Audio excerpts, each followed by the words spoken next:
El perro es mi corazón. El gato no es bueno. Cilantro es cantante, cilantro es muy famoso. Cilantro es el hombre casalcante, el diablo. Welcome to another episode of the Sans Frans podcast. Sans Frans edition of the podcast. Why don't we let the viewers come up with that? Sure. So text us at 1-866-668-6868. Call 1-800-668-6868. Or email sansfrans@gmail.com. You know what 1-800-668-6868 is? That's the children's home phone. I did not know that. Yeah, 1-800-668. I guess you would know that because you probably had to call them. I did. Called a few times. Today so on the podcast. Who are you? I'm your host, Andrew. One of your hosts, Andrew Soreballs.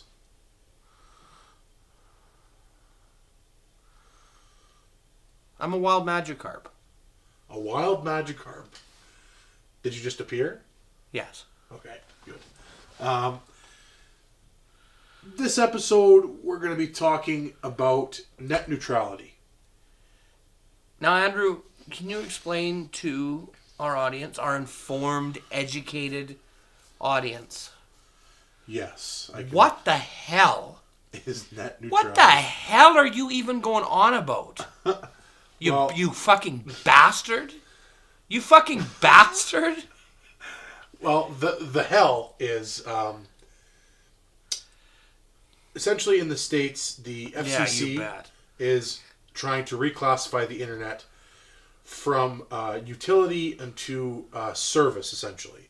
So taking it from regulations that prevent companies from increasing prices on essential services like essential utilities like water, power, gas, that kind of thing.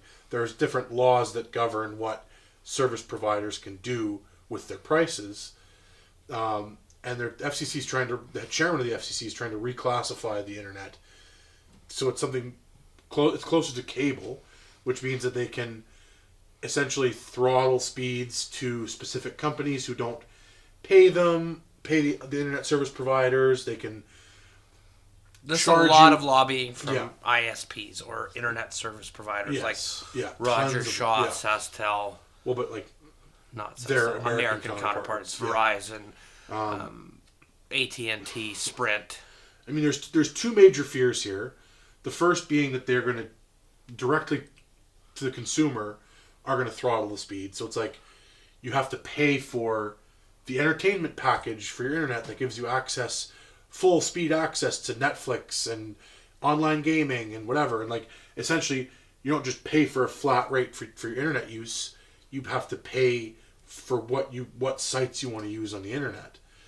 So there's the fear that that's going to happen and it's going to really hurt consumers anyone who uses the internet.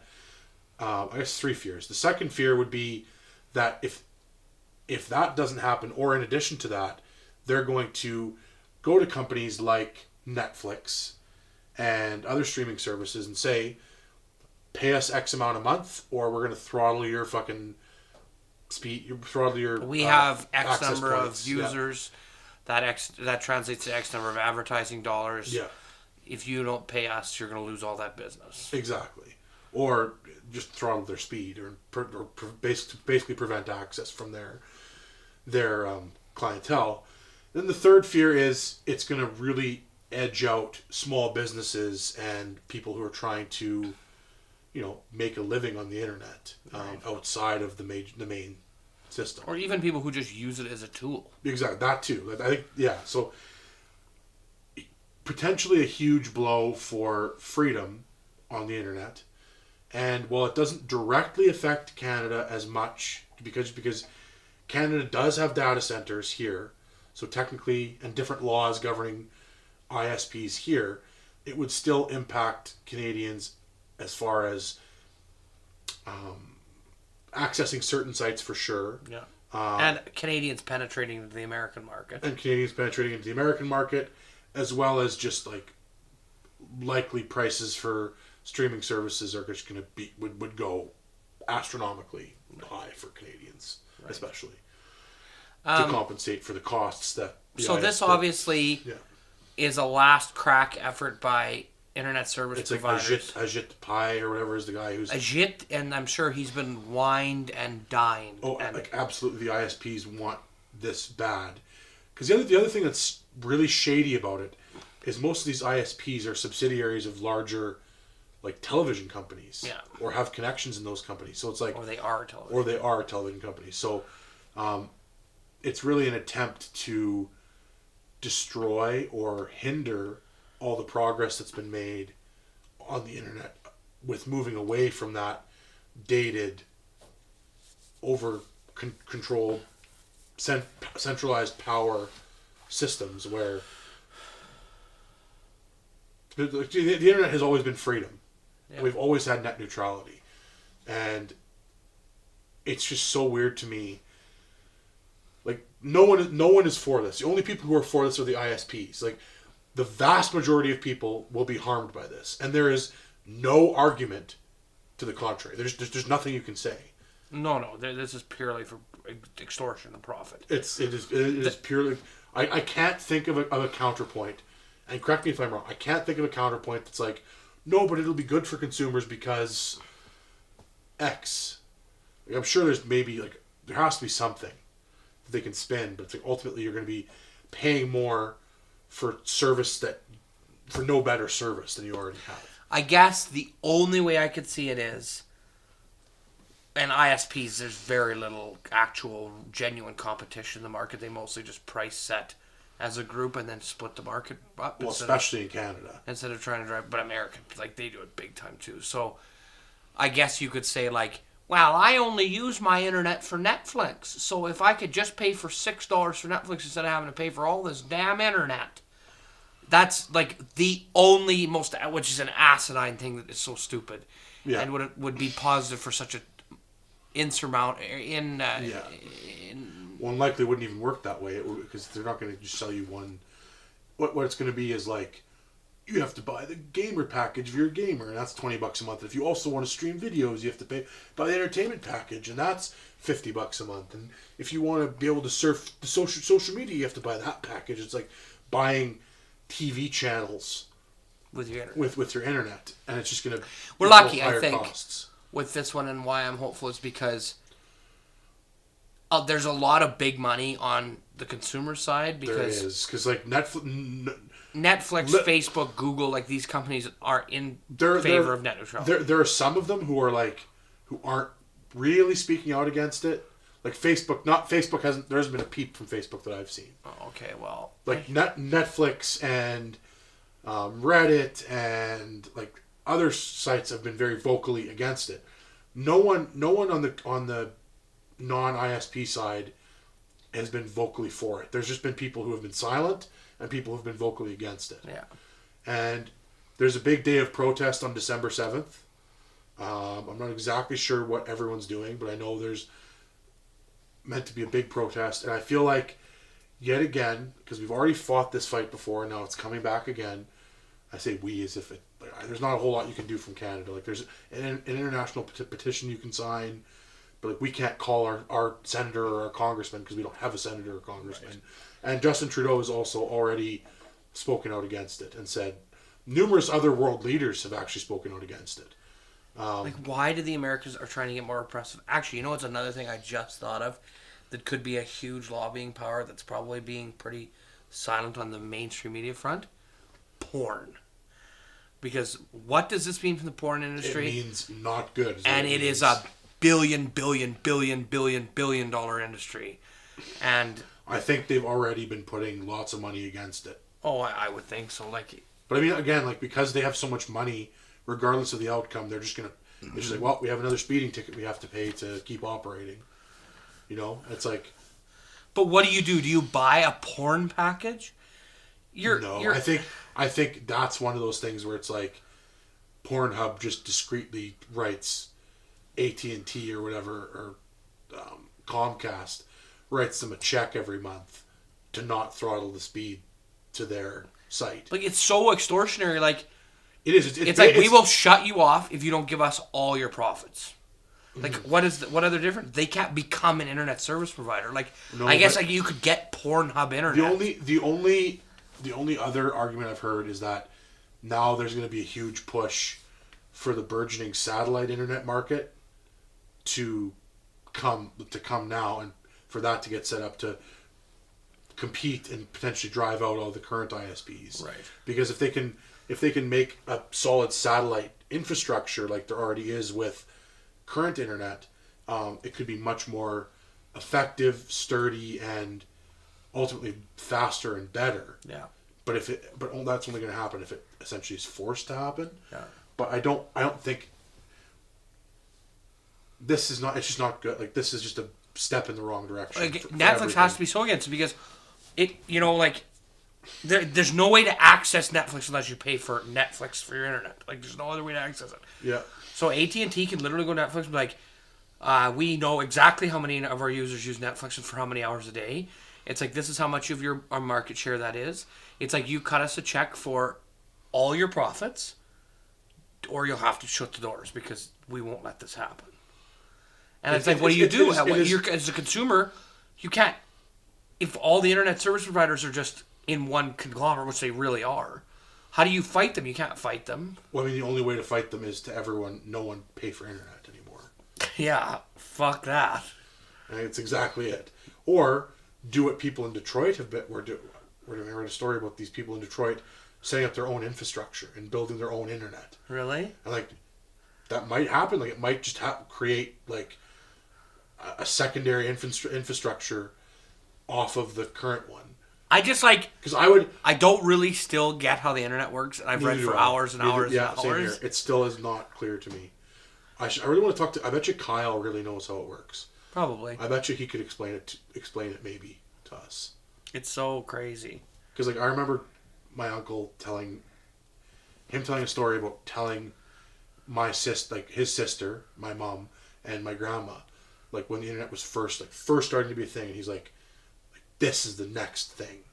And it's not that they didn't believe him, but it's like, okay, Kyle, like, yeah, it's the next thing, you're a geek. And then like 10 years later, even, it is the next. It is. Like, that was like before the .com boom. Yeah.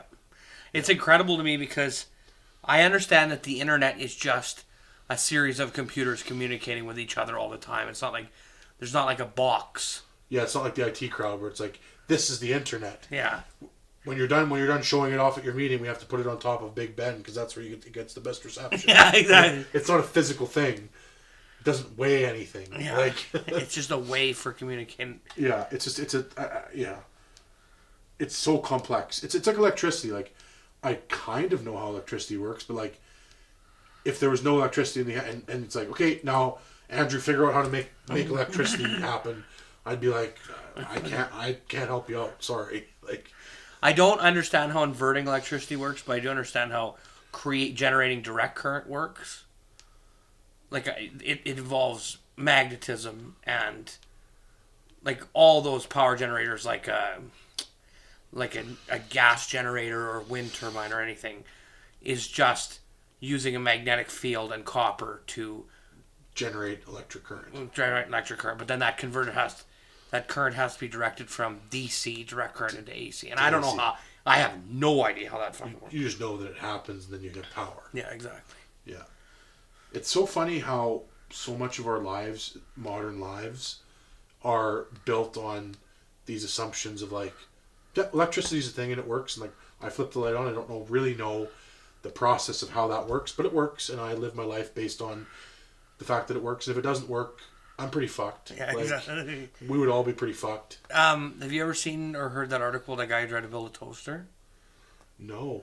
He's like a historical something nerd guy. Mm-hmm. And he and his friends were always talking about, like, if I could go back in time, like, I could rule the world, like, because I know all these modern things and they don't. And then he challenged himself. He's like, well, that's true. Like, what's something really simple? It's like, I'm going to build a toaster. So he tried to build a toaster from scratch. So, like, he went and, like, got mining experts to help him, and he dug a mine to mine the minerals, and then, like, he broke the minerals down, and he built a cast, and he did all these processes, and, like, got copper and made his own wire, and, like, got oil and got the plastics from the oil to make the cord, and, like, got the heating elements. Holy fuck! And how long did it take him? Like years? Yeah, it took him like 18 months or just about 2 years, and it cost him like $40,000 for this fucking toaster. To build a singular toaster. And then it didn't work. And it looked terrible, like this haggard thing. And then he pushed the lever down, the element turned on for like 30 seconds, and it just electrocuted, just shorted out.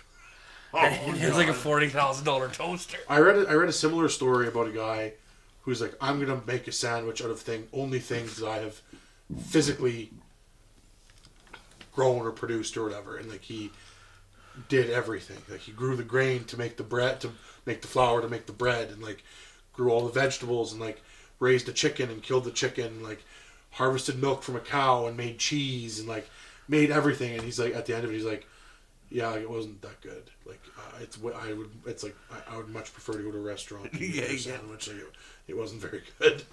And like it was a cool process to kind of like see what happens and like see what goes into like the process of just making something as simple as a sandwich. But overall, it's like, I think the big thing is like, I guess you grow herbs for seasoning.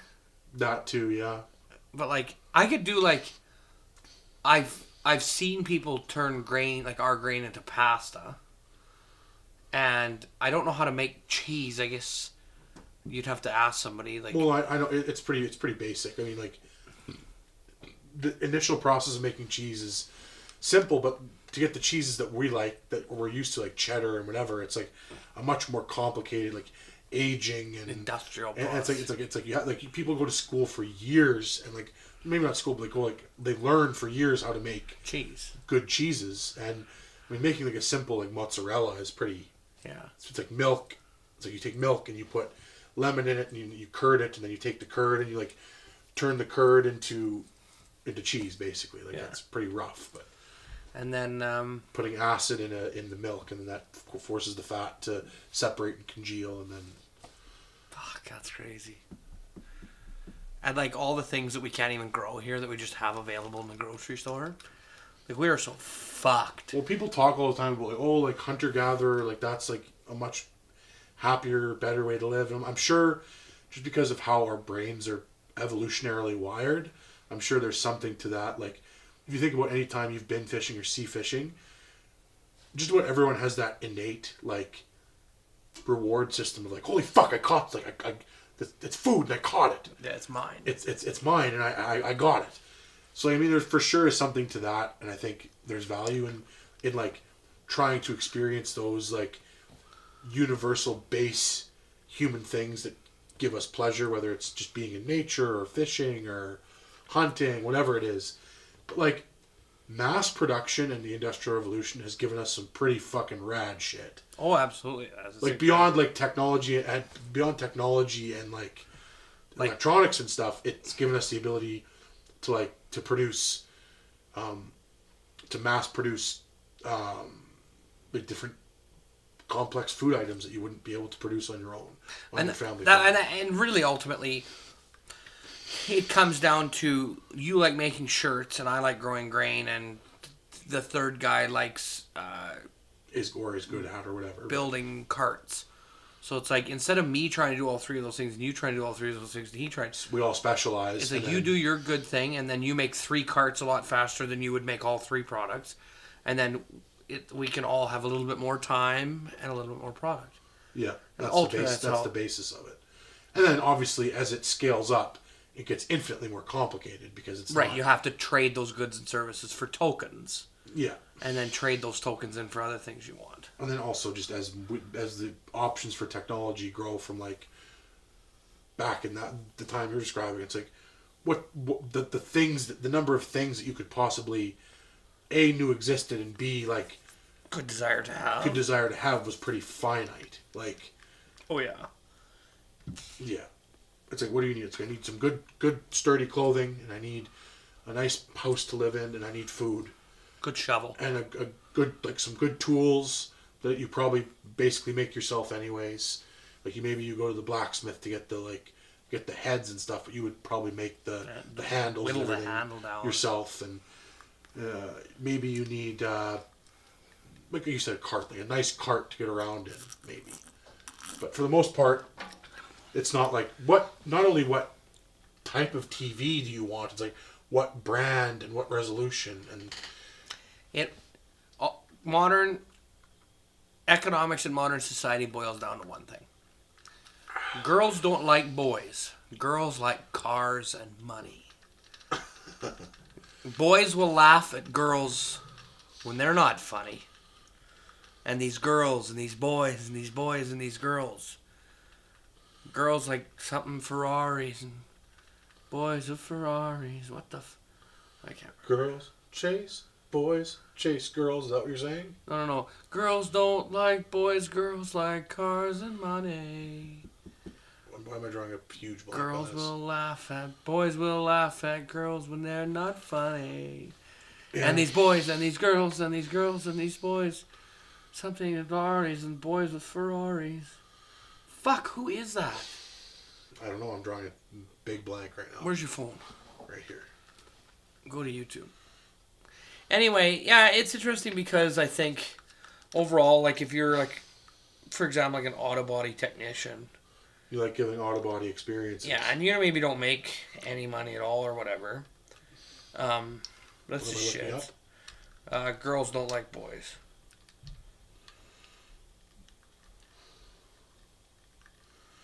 Girls don't like boys. Simple girls Plan? Like cars and money. Who is it? Good Charlotte. Oh, it's Good Charlotte. Oh, right. Yeah, I know the song. Don't play it. We're going to get flagged if I Well, just listen to it closer to your ear because you're going to piss me off. Okay, Jesus Christ. Well, how the hell? I sung it for you and you didn't know it. Now all of a sudden you got it? I don't like know it to sing it myself, but... Whoa! Nope, we're doing it now. Forced ad, I can't skip it. I was going to try and not get flagged by the ad.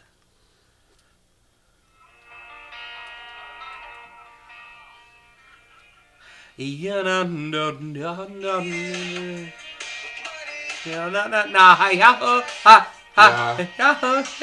do kind of remember this. Don't get the flag now, but I remember now.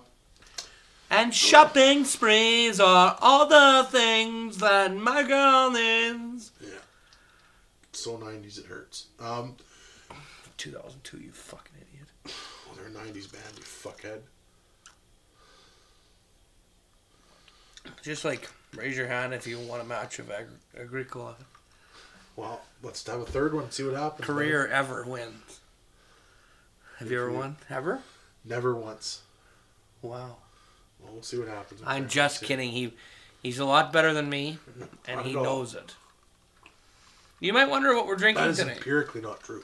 You wonder what we might be drinking today? For our Sunday sippy poo. These are called gin and tonic. Out of what kind of glass is this, Brad? This is a double old-fashioned glass. And... Can't recommend highly enough the glass. No, go out and get some. Be a man. Get some nice glassware. Be a man. So one other thing that I wanted to kind of touch on in that same vein with internet service providers is, I guess the fight back, like I said, from these other industries, and it may, because it's not like if that legislation goes through, it doesn't make them do that.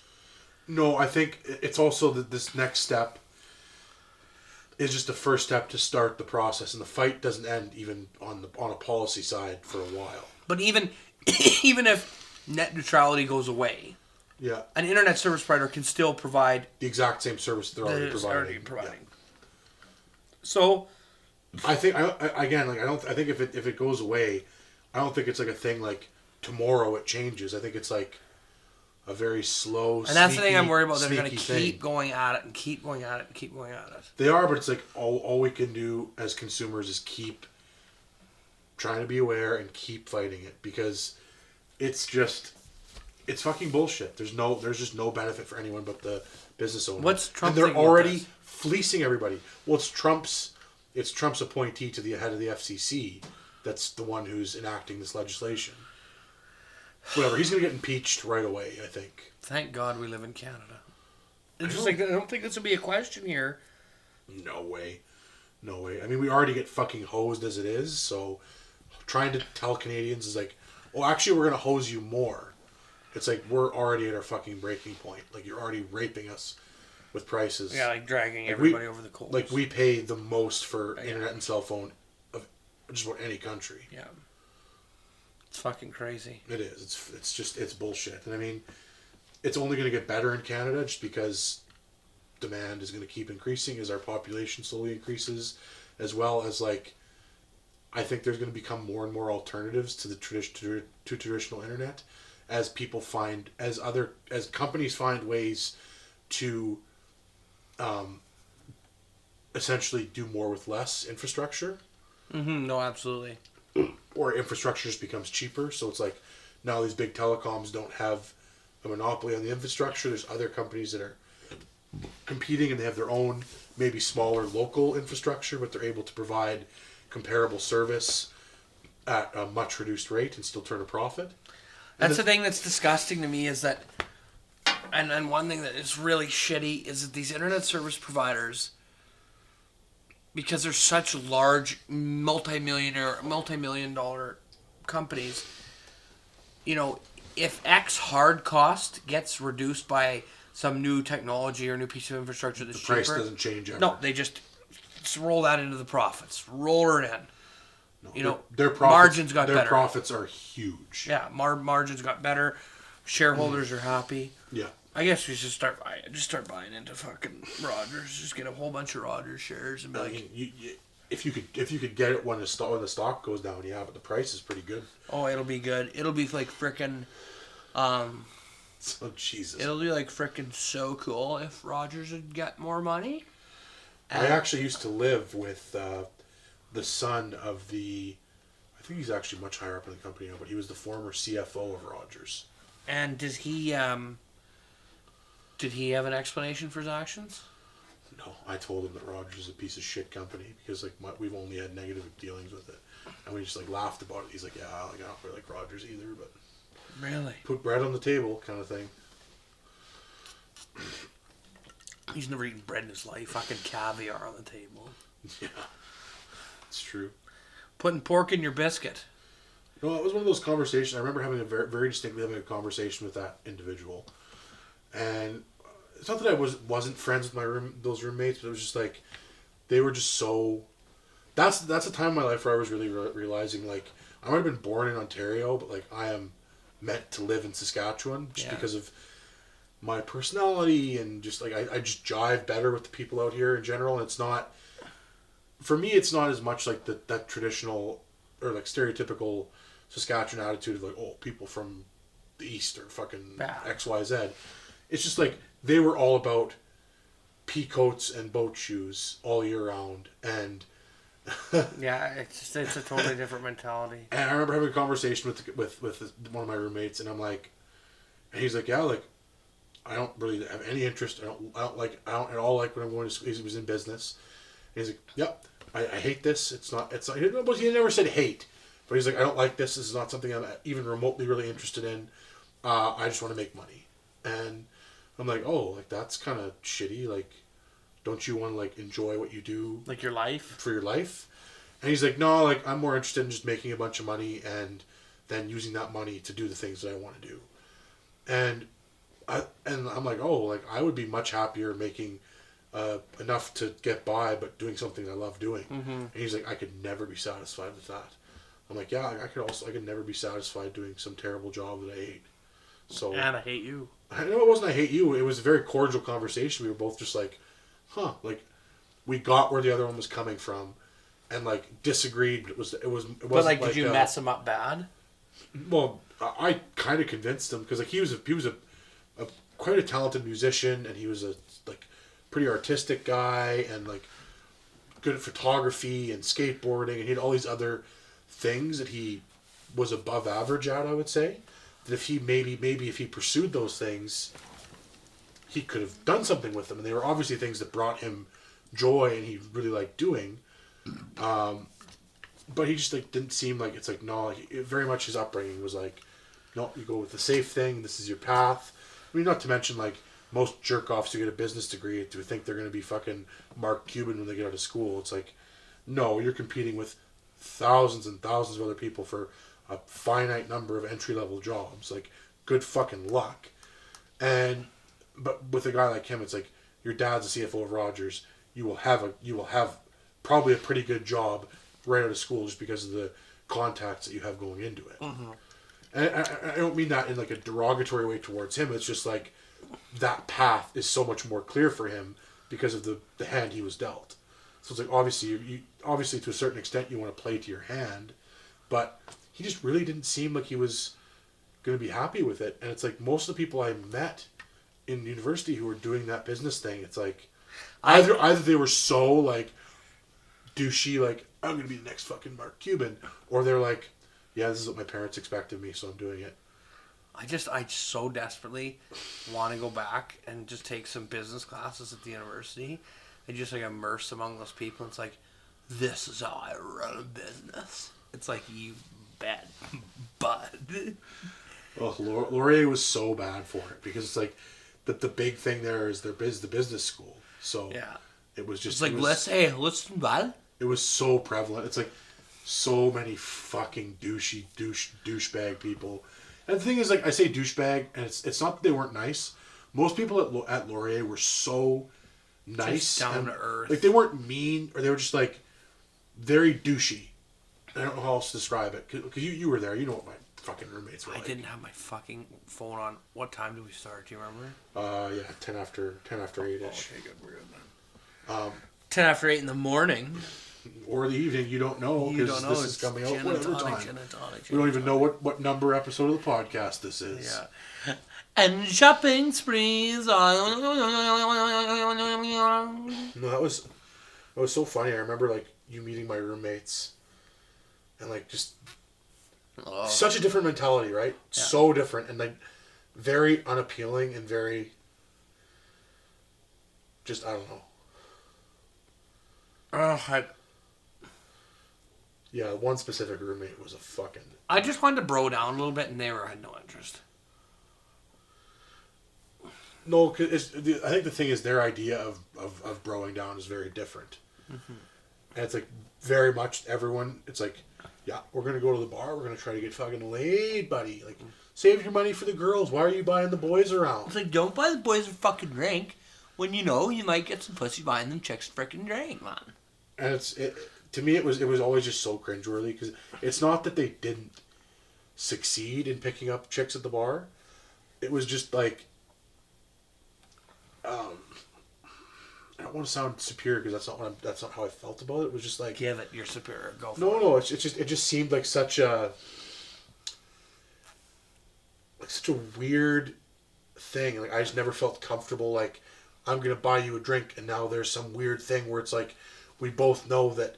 I kind of feel, not that I would ever feel this way, but in that scenario, it's like, I'm buying you a drink, so therefore you owe me something. And it's like, you're obligated to sleep with me. And that's just so weird. Like, that's such a weird thing that, like, I don't think anyone was really conscious of in that. But it was definitely something that was kind of under the surface. And it's not that anyone, like, I'm not suggesting that it was anything untoward or anything, like, creepy or bad that happened. It was just like this weird thing that I just didn't care to partake in. And I'm all for like going and meeting people and having a good time and all that, but just the atmosphere there was just so different. And I heard tons of stories about some of the girls there at some of the bars like checking guys' keys to see like what kind of a car they drove, and like never experienced it. This is all probably hearsay, and I don't mean to paint everyone with this brush because that's not what it was like. But I heard lots of these stories and from somewhat credible sources for sure. And I knew a couple guys who like had like a fake like Mercedes keychain they kept in their pocket when they went to the bar and like shit like that. That's just like, if that's the level that you have to go to, that's just sad. Like no one wins there, you know. It's just. And I guess that's just. I guess my personality of just being a no cut the bullshit kind of person. Mm-hmm. And I just have no interest in being in that world. And it's again like not to totally just shit on Ontario. That's not my not my intention, because there's stuff there's people and stuff like that are just as weird and annoying that happen out here. Oh yeah, definitely. It's just a very it felt so foreign to me. Mm-hmm. And also just the notion of going out there is so different than here. It's like you go, you hang out, do your own thing until like 10 o'clock, 9:30, 10 o'clock. Then you start pre-drinking. And you pre-drink until like after midnight, maybe even till 1 a.m. Then you go to the bar for like an hour. And then that's your night. And then Try and pick up. And then that's your night. It felt very much like Jersey Shore. Like gym, tan, laundry. Yeah. GTL, baby. So I just couldn't get it. I couldn't get into it. And I'm sure they probably thought that my roommates, as much as I'm like, yeah, we didn't really jive all that much, I'm sure they probably think I'm a fucking weirdo beyond all whatever I could think. They probably have, I wouldn't say necessarily like terrible things to say about me, but it's probably ain't good, you know?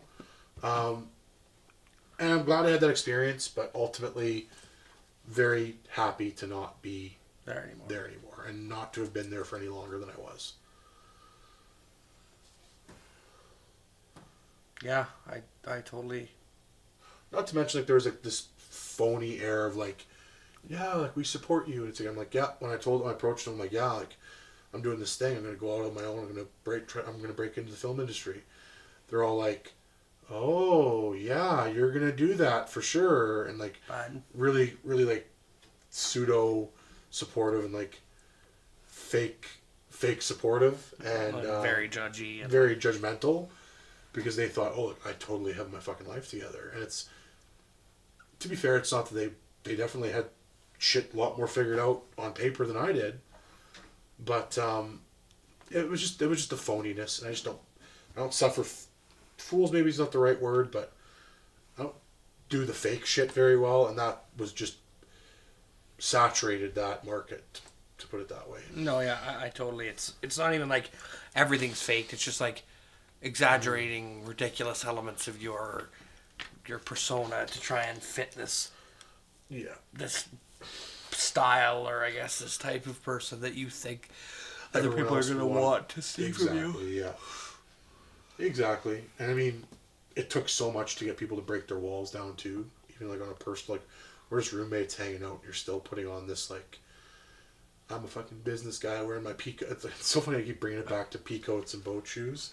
But to me, it's like if I was writing a chapter of my life, writing a book, and there was a chapter dedicated to that period of my life, it would be called Peacoats and Boat Shoes.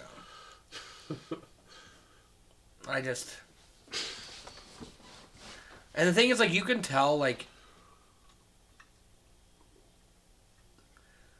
the business school guys who I like and enjoy, a lot of guys, like, do the whole peacoats and loafers thing to fit in with their classmates. Mm-hmm. But you can tell right away what a different breed that kind of person is. And it's like, hey, I can sit down and talk about something that isn't, like, checking the fucking stock ticker at business school and that kind of shit. Mm-hmm. And it's like, you have to, like, when you're in that kind of atmosphere, obviously, like, you have to kind of you gotta fit in, like, you have to. So, like, well, that's very much what university in general is. And I mean, I feel like to a certain extent the other humanities are they're not, at least at Laurier, and I'm sure it's similar at U of S, but it's like the English department of people who are actually fucking majoring in English is pretty small. Yeah. So like to say like the English community is like X is pretty difficult, because there's not a ton of people who are doing like English and film studies together. Most people are taking these courses as either a dual major or elective, and it's hard to really pin down like what's a film study student, what's a this student. So I don't know. I that was the other part for me, is like not only did I not fit in with like the general community that I was surrounded with, I never found my own like home in that see world. Like part of me did fit in a little bit with like the poli-sci kids, because like there was quite a large political studies department, and like we had our own like department in the arts building. Right. Whereas like English didn't really have its own department, and history didn't really have its own department. We technically did, but not really. But like poli-sci had like several offices in a whole like kind of wing. It's kind of a big deal at the U of S. Yeah. At least for a minor, as far as a bachelor's is concerned, undergrad. Mm-hmm. So there was always like kind of this air, like, you know, it's like the business kids who like talk business, and then it's like the poli-sci kids who can't be bothered to talk business because like they're more interested in like socioeconomics and political stuff. So it was like I got a bit of the like let's cut the shit and like actually talk because we're really actually interested in it, and we don't have dreams of grandeur about like being the prime minister. It's not like everybody in poli-sci wants to be the prime minister. It's more just like they wanted to get an undergrad degree, and a lot of them were moving on to law. Yeah, so it's like it's the same thing. There was like two types of people in English, and it was very much like I'm moving on to law, or no, I was like I'm moving on to law, or I'm doing English for 12 years so I can teach English. Yeah. And very few things in between. And that's where it's like, I draw a lot of parallels there with kind of, the business kids see the business as, they're the business kids and then the arts kids. Yeah. But poli-sci, I guess, is more like the business community. Like, it doesn't have all the numbers, because it's not a numbers game. But the presentation kind of stuff and like, you know, it's a humanity that focuses on there. I mean, obviously there's lots of historical, political stuff, but like we're talking about current events and stuff, just like they are. Mm-hmm. Whereas like English and other courses like history, obviously, are like more of a purely academia, like studying. Yeah, it is a purely academic endeavor. Mm-hmm. So like the poli-sci kids, like those are the business kids. They're like dumb versions of us. But then I was like, you know, some of them are going to law, but I'm like, you can't all go to law. Well, you're not all going to succeed at law. Yeah, and we won't all get fucking accepted because there's English students trying to get into law and political science students trying to go to law, and I'm sure some business kids want into law. So it's like there's a lot of feeders into law. Mm-hmm. It's a very competitive field. I mean, especially now. Like before, it was like we need more lawyers, and now it's like we don't need any more. We got lots of lawyers now. Yeah. Go to the trades, and that's the thing.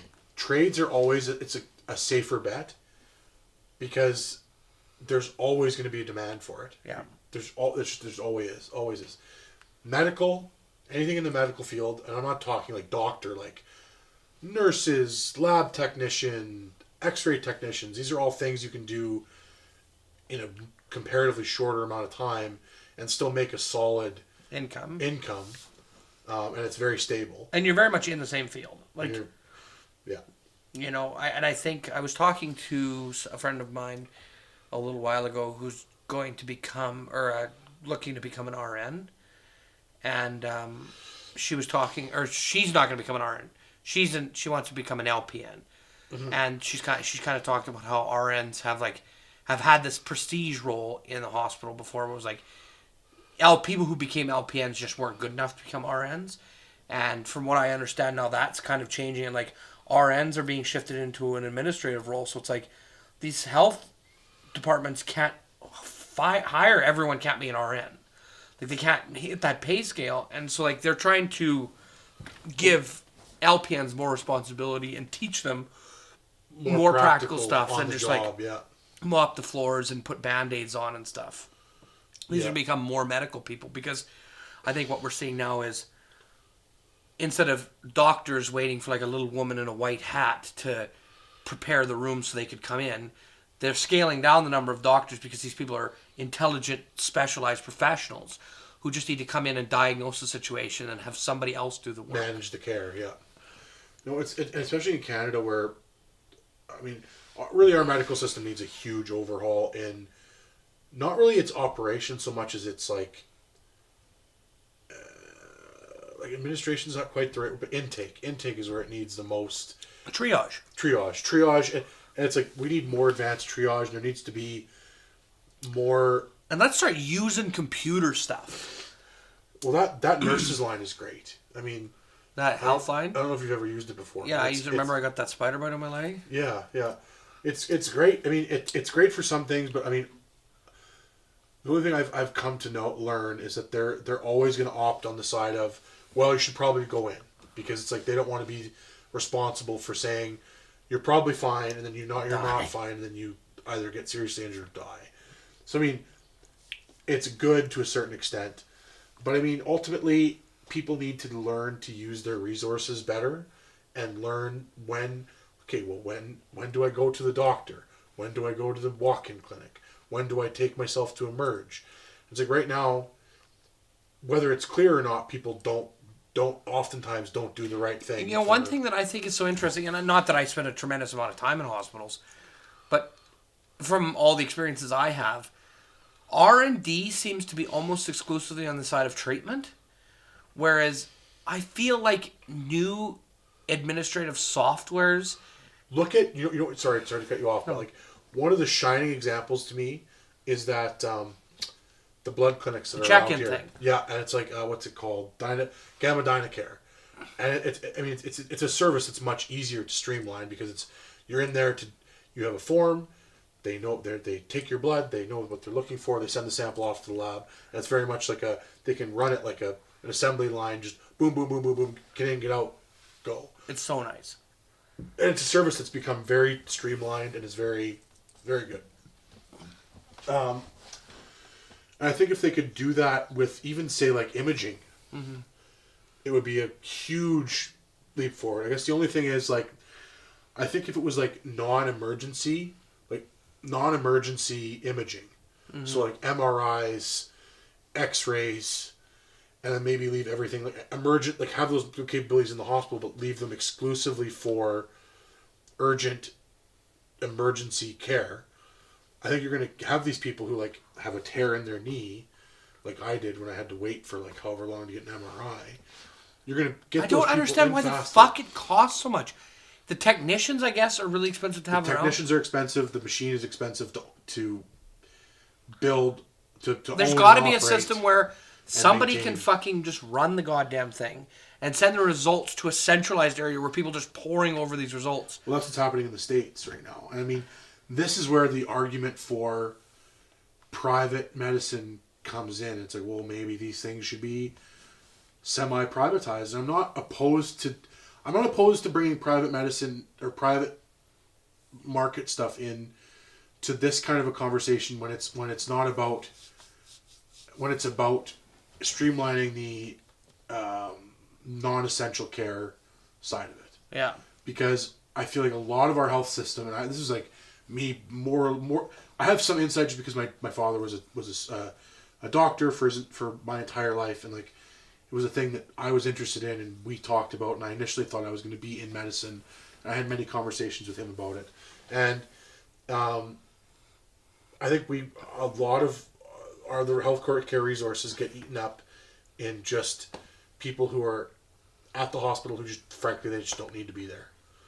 They're wasting everybody. They're wasting their own time. They're wasting everybody's time. And it's like, maybe, even if it's only like 20% of the people that are in the hospital, that's a huge chunk that if you could find a way to cut that down to like single digits even, that's going to take a tremendous amount of burden off of hospitals. Mm-hmm. Well, certainly it is. And like getting into that triage thing, it's about quickly identifying people that need to not be there and tell them to leave. Yeah, and just be frank. And like, I don't know if it's a different legislation, so it's like, if you tell them that they shouldn't be there and it turns out that they die, that you don't get the shit suit out of you. But it's like, I think it's that. I think it's also like maybe putting more research, I don't know about money, but maybe more research into how do we maximize the effectiveness of the walk-in clinic. Because I feel like that's also a tremendous resource that's often underutilized. Especially with ones that have x-rays, right? There's lots of them now that have x-ray machines. And it's like, why would you go to the ER if there's a clinic? And it's like, maybe putting resources into and like that. These machines, like every second of the day that somebody is standing there should be somebody being scanned. They should be just constantly going. And around the clock. I mean, that's where it's like, I think centralizing diagnoses and localizing imaging, mm-hmm. and intake is the way to go. Because I think a lot of stuff, I don't know if it's a different legislation, so it's like, if you tell them that they shouldn't be there and it turns out that they die, that you don't get the shit suit out of you. But it's like, maybe even if it's only like 20% of the people that are in the hospital, that's Because there's other things like when I went in for that panic attack that I had. Well, I mean, they assume it was a panic attack because there was no other explanation. But just to rule out something that could have been potentially very serious, I had to get a number of tests done. Like it was like blood sample, urine sample. I had to get stool sample. I didn't have to do stool sample. Stool. Blood sample, urine sample, X-ray, semen ultrasound, X-ray, ultrasound in one visit. Did they do a seminal analysis? Seminal, no. A seminal analysis? No, they did not. I wasn't accused of a crime or checking my sperm count, and there wasn't any blood in my cum. So. Oh, but they didn't do a seminal? No, they did not. Transfusion? Not a transfusion. I don't think that's a thing. Maybe that's a procedure you perform with Francois. Right, a ball at swap. Night. Yeah. Yeah. But no, I think. Yeah, I think that's important. Can you hook somebody else's balls up? Like, there was actually a penis transplant that did take place not too long ago. Really? Yes. I'm more talking about hooking another guy's balls up. To your balls? like I'm talking about like hooking another guy's balls up is an incomplete thought and sentence. Like, what do you mean by like hooking another guy's balls up to his own self? To you? Like having his sperm pass through your panagia. Yeah. I mean, maybe it's possible. We should put a lot of money into R&D to find out about hooking other guy's balls up. You'd have to be essentially like to keep his.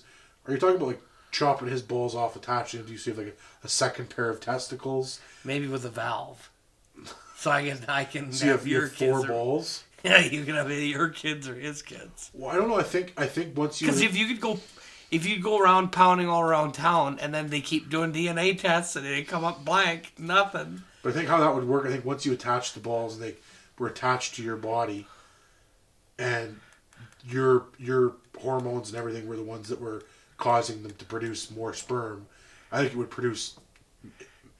That's interesting. Would it produce your sperm with your genetic material? Would it be my genetic material? Or would it be some like weird combination of like every third sperm is you and because they would be like mine or whoever else's balls, it would be like my own. That's a fascinating question. I don't know. I mean, this is obviously pending the fact that this is even fucking possible, that they could even be working. If they were working, how do you get your reproductive system to use only that sperm and not your own sperm? A switch. Oh, and take the the birth control switch idea and apply it to, instead of switching from on to off, it's like set up ball set 1 to ball set 2. Right. It's like piping hot load, scathing hot load. Yeah, exactly. Just a searingly hot. So it's like, and we're gonna have a surgeon on, and we're gonna talk about hooking another guy's balls up. Hooking another guy's balls up. And they'll say that in the operating room. Now hooking the other guy's balls up. Hooking up whatever the tubes are. I don't know. I always think like fallopian tubes. I know it's wrong when I think it. But the jizz hoses. The jizz hoses, yeah. You know, the jizz hoses all hooked up. The cum pipes, getting them all locked in. The cum pipes, yeah. Yeah. That's good. No, that's good. I think as far as... They did a pineal transplant, did they? I believe so. I believe it was successful.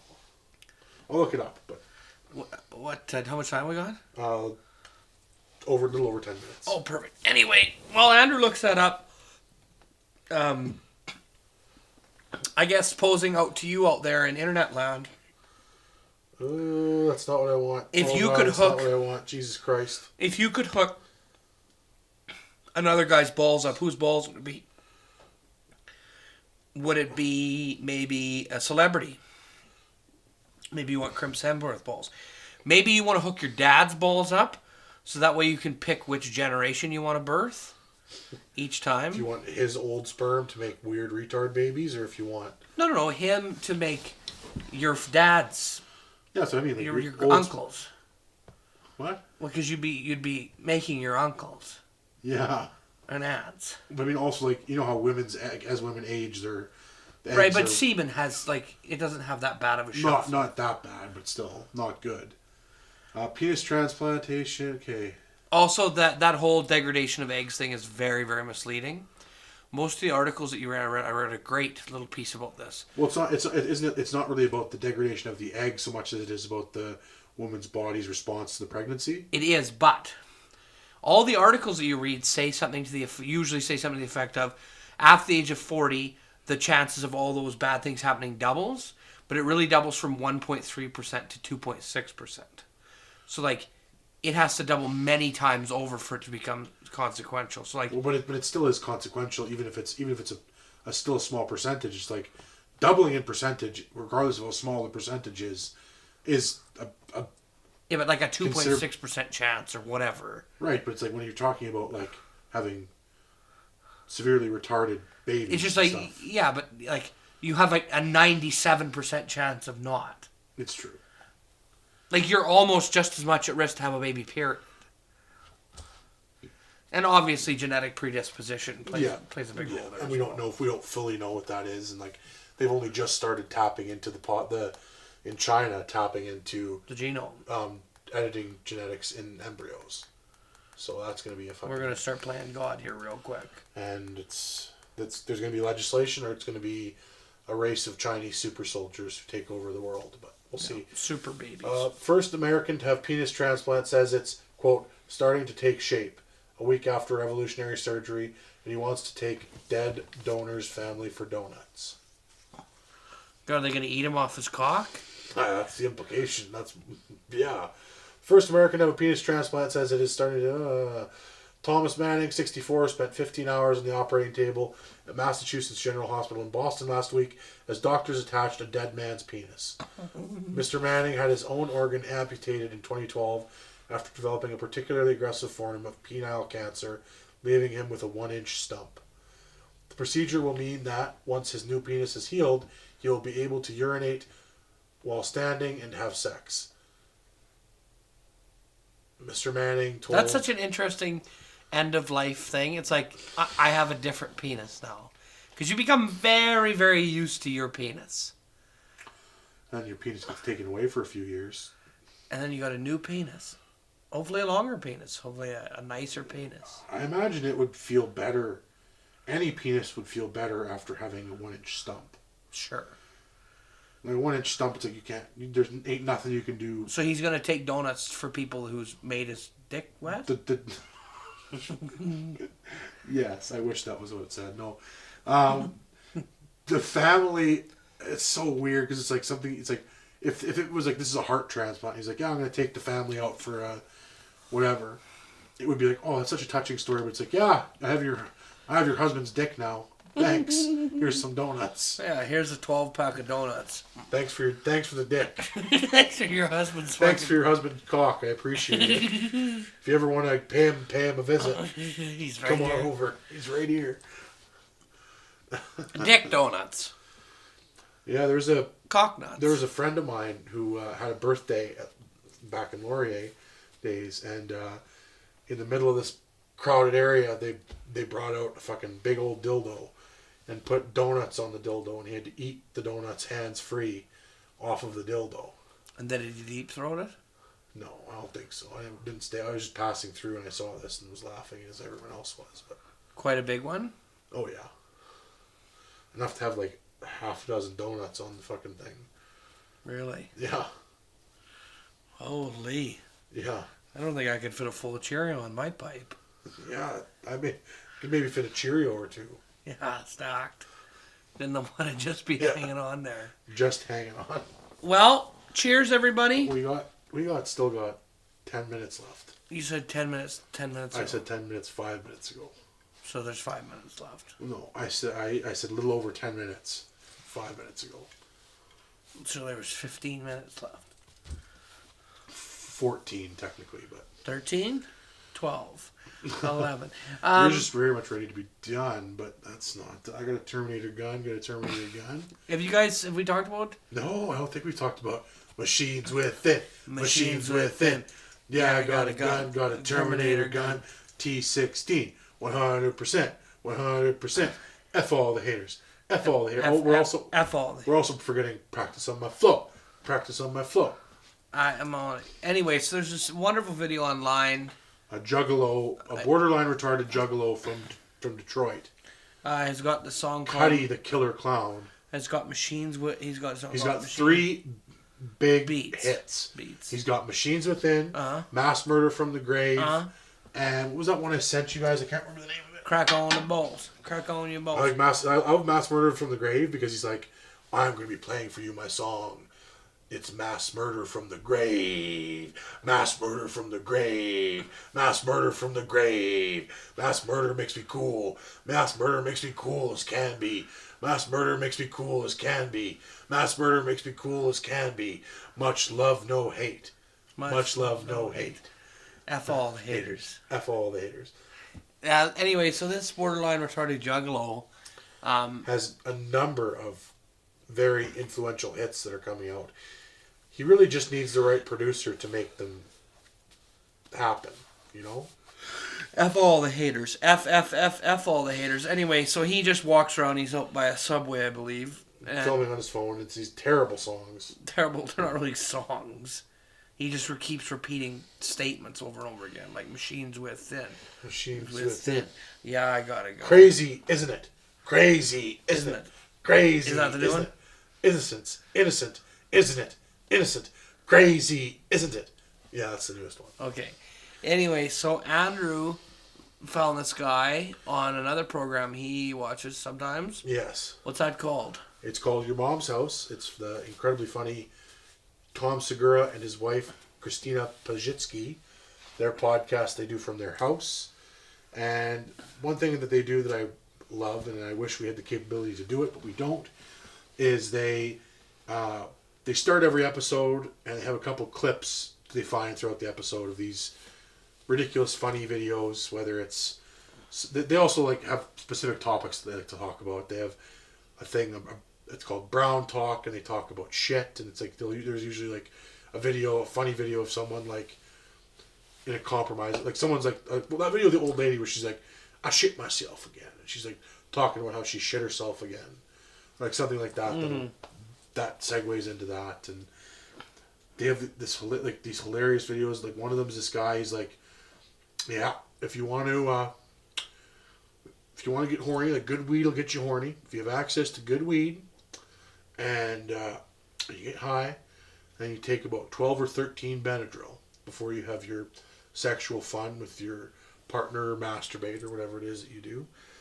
You take 10 or 13 Benadryl and you'll be horniest you've ever been. You'll have a great time. He's talking about how you need to take 12 or 13 Benadryl.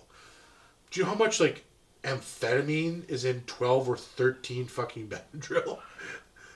It's like you're high and you're taking 12 or 13 Benadryl. I just like, doesn't it make you sleep? No, like Benadryl has antihistamines. Antihistamines are like an amphetamine in large doses. But like, it makes me sleepy. Well, there's different types of it, right? You're taking 12 or 13, like the pills, like the syrupy stuff makes you sleepy. I don't know. I think the pills make me sleepy too. I don't know. I'm pretty sure it's got like an amphetamine type thing. High. Yeah. And then he's just saying you can pump a lot harder. He's like saying you get way more hornier. Is what he says. So there's that guy, and there's this other guy who's like, they somehow get this video. I think it's from Craigslist, and he's like, yeah, I'm looking for good-looking black guys who like to fuck and like to fuck hard. So I need to be fucked several times a day. Like, come, you can live here rent-free, pay for your food, pay for your groceries. Your homies can crash you. You just gotta fuck me and fuck me good. And he's like, I want you to come. I want you to piss on me, beat me up. Come on, just try it out. You can bring your friends. Fuck. He in this video, like they bleep it out, but he gives out his address. He's like, come to this address and I want you to come and fuck me. He's like, I don't care if you're homeless, just get out of jail, whatever. Doesn't matter. Doesn't matter. Come and I need to be fucked. I need to be fucked good. It's like they play this clip over and over again. Like they'll say something, whatever. Like there'll be another story and they'll play like the audio clip of like, I need to be fucked. I need to be fucked good. Fuck. It's so funny. Like, like those random people. Like the internet has just shone a light on craziness, and people will get. It's like it's given everyone a means to be a broadcaster. Is how I've heard it phrased before. One other interesting fact, I guess, before we wrap up, which is going to be right away. A friend of mine told me that Cialis is really awesome when you don't need it, and like young people taking sexual enhancement pills. Isn't that not good? I don't know if it's bad for you. Like, doesn't your risk of like a complication increase? Probably. Like Viagra and Cialis are very different. Right. Viagra gives you a stiffy. Yeah. Like a forced erection, whether you're aroused or not. Cialis, from what I understand, makes you aroused. Okay. Like Cialis doesn't just give you a woody. Like it turns up the arousal. Okay. Like women can take Cialis. Really? Yes. And there is a female Viagra, I think, but it's not the same thing. Like Viagra is very much like a. If you can't physically get hard, it makes it hard for you. Yeah. Yeah. Exactly. Yeah. And if it lasts for 4 to 6 hours, then call a professional. On that note, thanks everybody for tuning in. If you want to come here and fuck me good. I don't care if you're homeless, just out of prison. Doesn't matter. Come here, piss on me, beat me up, whatever. Come try it out. You can bring your friends. And it does. Cheers, Andrew. Cheers. It doesn't matter. This for the last while. This might be the last Sans Fran podcast for a while. Unless we get good feedback. If you want to see more Sans Frans, let us know in the comment section. That's how Don Draper drinks it.